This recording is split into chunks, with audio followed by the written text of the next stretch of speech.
many thousand years ago, there was a yogi whose name was Sunira. We believe Sunira was just the next generation after Saptarishis. He lived and worked in the mountains which are presently in Nepal. And he took on an impossible project.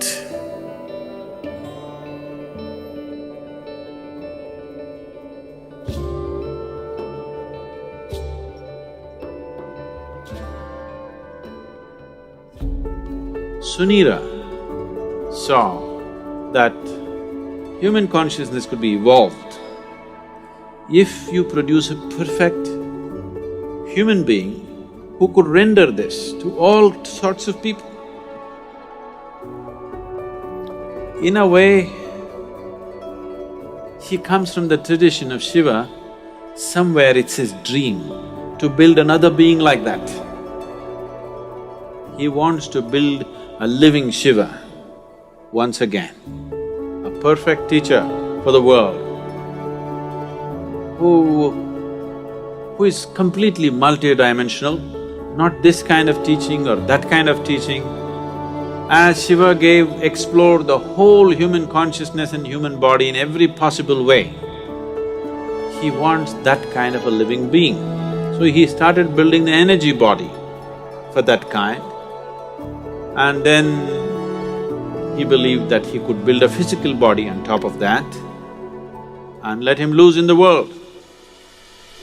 With a lifespan of a few hundred or thousand years, so that he will transform the whole world by the time his time is done. So he started working on this project. And of course he died unfulfilled.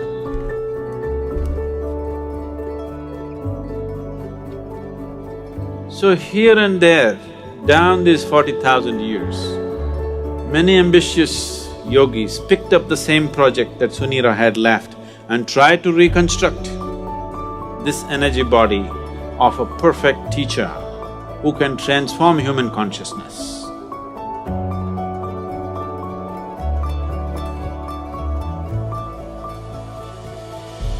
They called him Maitreya.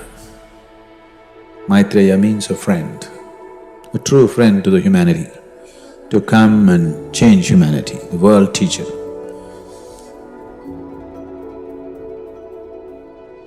Generation after generation, many yogis tried to continue to work on the same half-made project of Sunira. It's always been in the yogic lore, but in the last century, it came to the surface. It came to social knowledge because the Theosophists worked on it. Annie Besant, Leadbeater, and Madam whatever her name, I can never pronounce, Blavatsky. All three of them took this project up. They said, we are going to make it.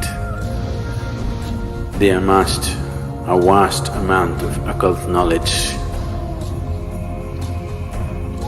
probably for the first time in the last few hundred years. And definitely for the first time, not in a traditional way but in a modern way, they took up this project.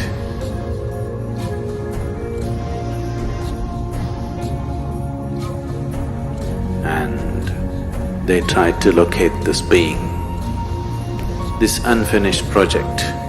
They want to take it up and complete it. Some work was done. They had the knowledge, but they did not have the capability. They acquired much information, but they could not acquire the necessary means to do anything like that. Twice they made serious effort to simply declare that they have completed the project, the perfect being has come. But it did not work.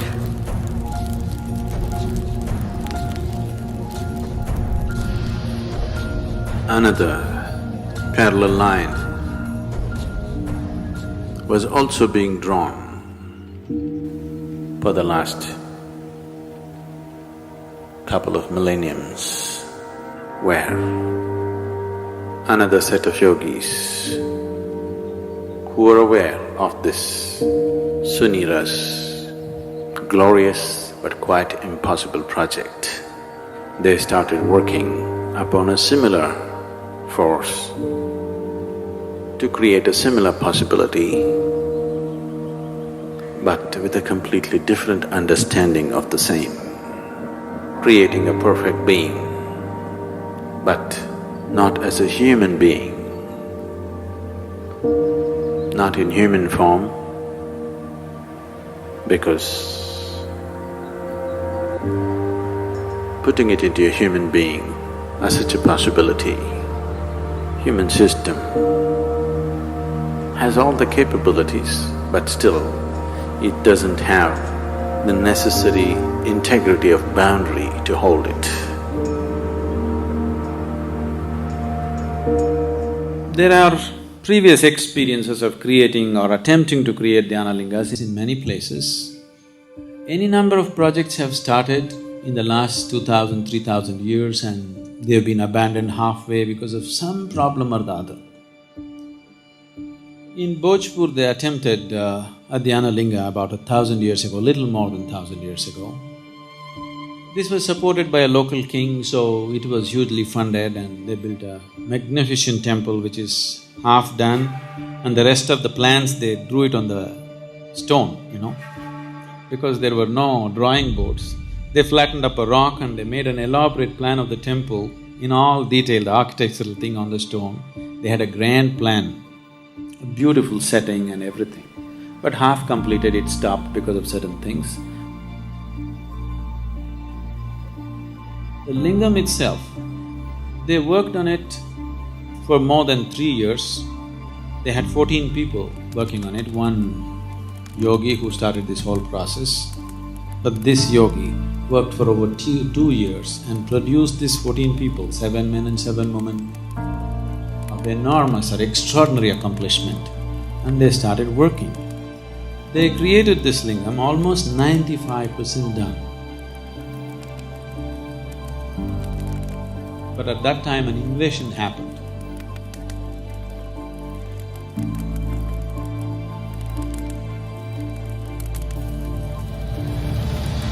The invaders came.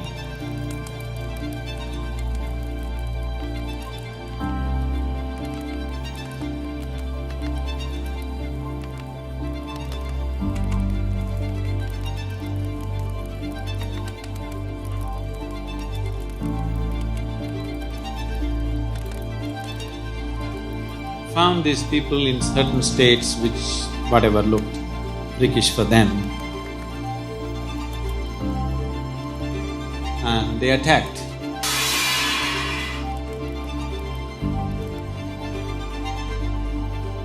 When they attacked, his left foot was chopped off. Because of this damage in the body, he could not continue. So he decided that they will merge themselves into the lingam and complete the work. So they asked another yogi, trained another yogi to lock the energies. This yogi left their bodies and merged into the lingam. But the other yogi who was supposed to do this was so overwhelmed by this situation that he could not lock it. Because they did not lock it in time, the lingam just cracked up. Even now you can see it's a straight crack in the lingam, about 3 to 4 inches is just opened up. Now they patched it up with lime. The archaeological department has patched it up with lime, but it just cracked.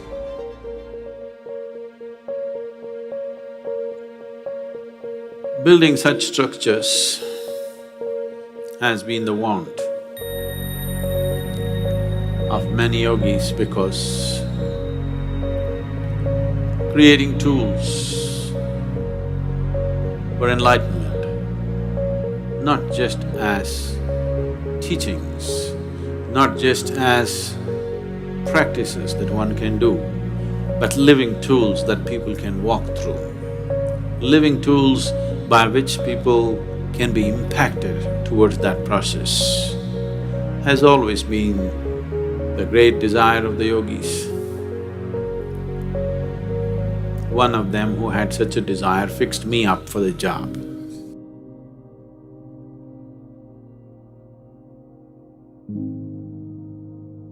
My physical proximity with him was just for a few minutes. It is in these few moments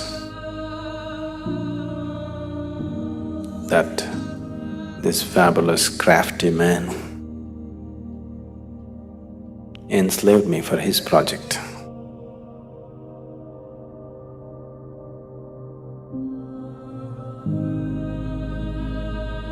Everything that I did was around it because it was my Guru's dream and it was his vision that the Dhyanalinga has to be established.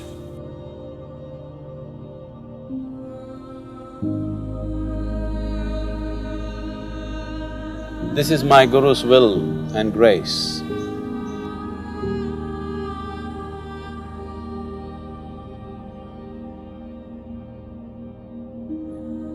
I must tell you something about the madness from where I come. After 2 lifetimes of heartbreaking sadhana, very intense, very truly heartbreaking sadhana. These 2 lifetimes, I was referred to by people as Shiva Yogi. And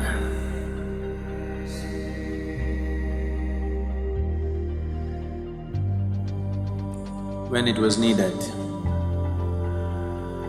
when my Guru appeared,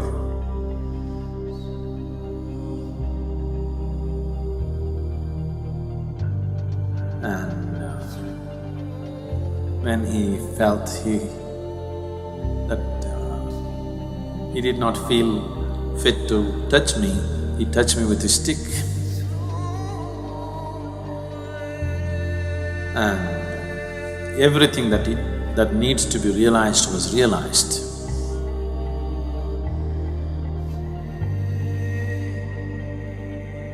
I was at the very peak of anything can be.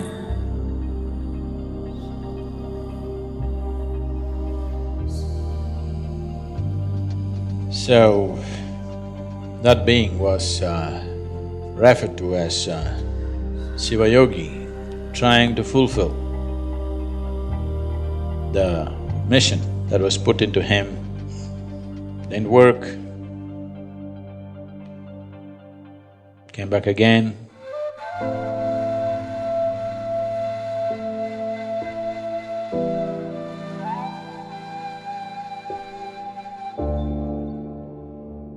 Sadhguru Sri Brahma tried very hard, almost successful, but couldn't fix the goodwill in the society because the intensity of who he is could not be understood in the social circumstances. He couldn't fulfill that. He prepared a few people and then went up the mountain. He was checking himself, why has he failed? He's got everything. Why is it didn't happen? He knew it's not that he lacks the competence, it's just that he did not garner the social support that was needed. So he went up the mountain for the last time.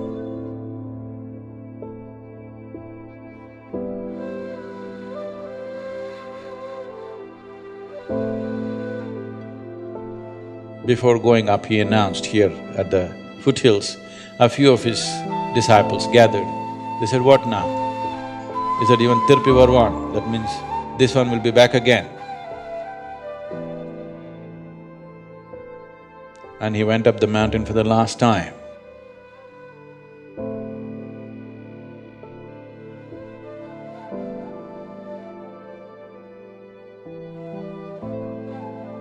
And he did a rare thing. He left his body through all his 7 chakras at the same time. He's just checking himself. He knows it's not so, but still the first blame should be on you when something doesn't work. So he's checking in case I'm not good or I'm not good enough. So he left his body through all his 7 chakras. This phenomenal energy, this very distinct energy which is nowhere else, you can experience on the 7th hill.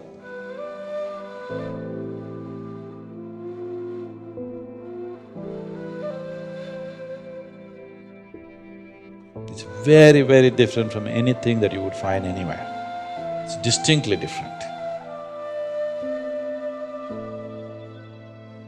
So with that done, he knew what is the problem is you didn't handle the circumstance properly.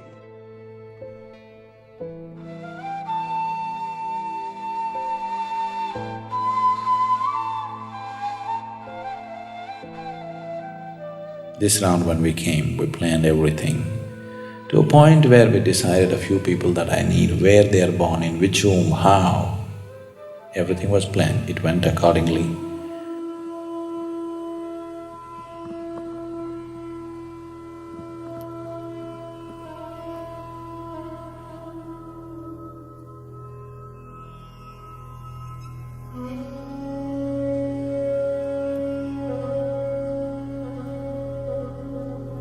For people needed for the consecration, I placed them in the right kind of places so that everything comes together at the right time.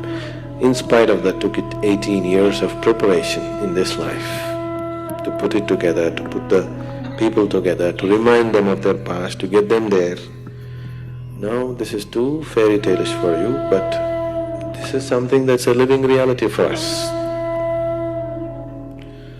So the consecration process itself took 3.5 years, a very intense process. People who witness these things, their lives are never the same again. Things that they had not imagined in their wildest dreams, they witnessed, they still can't believe that it actually happened in their presence.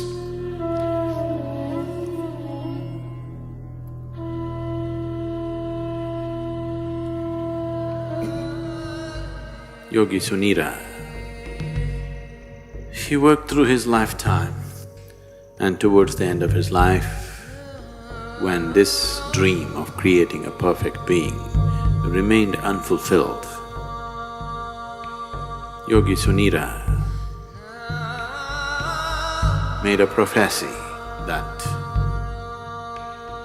long time from now, long time from now, this work that I have started will find fulfillment and reverberate, not here, but in the green hills of the south. Our hills are green. We are in the south. So whatever Sunira's prophecy has come true, but not the way he thought it would.